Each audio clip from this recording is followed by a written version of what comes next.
Pessoal, então nós vamos gravar agora, fazer a resolução dos exercícios do módulo 4, 5 e 6, tá bom? À medida que for indo, a gente vai resolvendo os outros também, tá bom? Ficar para trás porventura. Vamos por partes, tá? Então lembrando, módulo 4, primeira pergunta, Unicentro, Paraná. 10 alternativas abaixo, assinale a que melhor servir para explicar por que a filosofia grega divide-se em período socrático, pré-socrático, socrático e pós-socrático.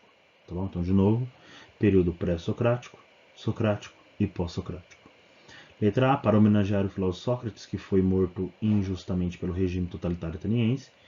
Para reconhecer a importância do pensamento de Sócrates, discípulo de Platão e grande mestre da antiguidade clássica, porque Sócrates foi o primeiro filósofo que se dedicou a demonstrar a inconsistência dos relatos mitológicos, porque no período socrático, letra D, a filosofia deixou de ocupar-se somente do cosmos, passando a ter o homem como preocupação inicial, e letra E, porque Sócrates conseguiu claramente determinar a importância da democracia como regime de governo justo, tendo sido morto por suas ideias consideradas subversivas. A alternativa certa é a letra D, né? Porque no período socrático a filosofia deixou de ocupar somente do cosmos, passando a ter o homem como preocupação moral, e o Sócrates é uma dessas figuras principais, né? O inaugurador disso, inclusive. Tá? 2. Enem. Uma conversação de tal natureza transforma o ouvinte. O contato de Sócrates paralisa e embaraça, leva a refletir sobre si mesmo, a imprimir à atenção uma direção em comum. Os temperamentais, como Alcibíades, sabem que encontrarão junto dele todo o bem de que são capazes, mas fogem porque receiam essa influência poderosa que os leva a se censurarem. É sobretudo a esses jovens, muitos quase crianças, que ele tenta imprimir sua orientação. O texto evidencia características do modo de vida socrático, que se baseava na contemplação da tradição mítica, sustentação do método dialético, relativização do saber verdadeiro, valorização da argumentação retórica, investigação dos fundamentos da natureza. Alternativa certa, letra B. Né? O Sócrates promovia um conhecimento por meio da dialética, né? O confronto, o embate entre ideias. Vamos para o módulo 5, o Platão, número 1, da UFO. Considere o seguinte trecho. No diálogo Mênon, Platão faz Sócrates sustentar que a virtude não pode ser ensinada, constituindo-se em algo que trazemos conosco desde o nascimento, defendendo uma concepção segundo a qual temos em nós um conhecimento inato que se encontra obscurecido desde que a alma encarnou-se no corpo. O papel da filosofia é fazer-nos recordar este conhecimento. Neste trecho, o autor descreve o que ficou conhecido como a teoria das ideias do Platão, a doutrina da reminiscência de Platão, a ironia socrática ou a dialética platônica, letra D. Esse enunciado faz referência à noção da reminiscência platônica, né? Ou seja, o fato de que quando nós conhecemos, nós na verdade estamos reconhecendo as coisas, tá bom? 2, letra D. Os andrógenos tentaram escalar o céu para combater os deuses. No entanto, os deuses, em um primeiro momento, pensam em matá-los de forma sumária. Depois decidem puni-los da forma mais cruel, dividem-nos em dois. Por exemplo, é como se pegássemos um ovo cozido e, com uma linha, dividíssemos ao meio. Dessa forma, até hoje, as metades separadas buscam reunir-se. Cada um, com saudade de sua metade, tenta juntar-se novamente a ela, abraçando-se, enlaçando-se um ao outro, desejando formar um único ser.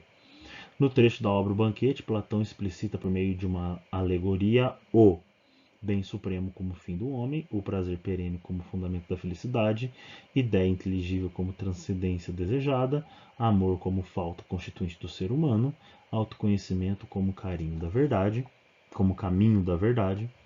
Alternativa certa, letra D, porque nesse diálogo platônico do banquete, o Platão ele vai se referir ao amor pela sabedoria como a busca de algo que falta ao ser humano. Tá? Então, é por isso que o homem busca algo dentro de si. É aquela noção que eu já falei para vocês, que, segundo os gregos, somente os deuses não filosofam, porque os deuses têm o pleno conhecimento. Já os homens, eles precisam filosofar, porque eles não têm o pleno conhecimento de tudo. Tá bom? Módulo 6. UFO. O filósofo natural e o dialético darão definições diferentes para cada uma dessas aficções.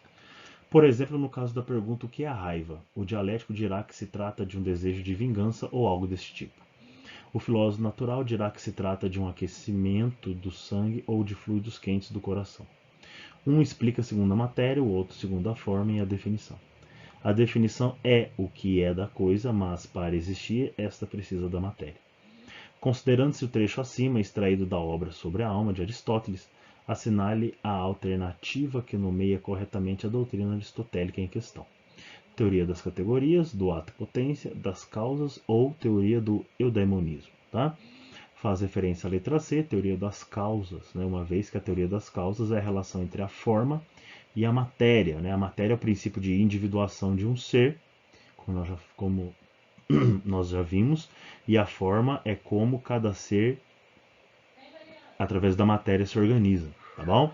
Então, dessa maneira, todos os indivíduos de uma mesma espécie possuem uma mesma forma, porém seriam distintos em relação à matéria, uma vez que são indivíduos diferentes. Então, nós somos seres humanos, mas um é alto, um é baixo, um tem cabelo preto, outro cabelo amarelo, né? Então, isso nos diferencia, tá bom? Por isso, letra C.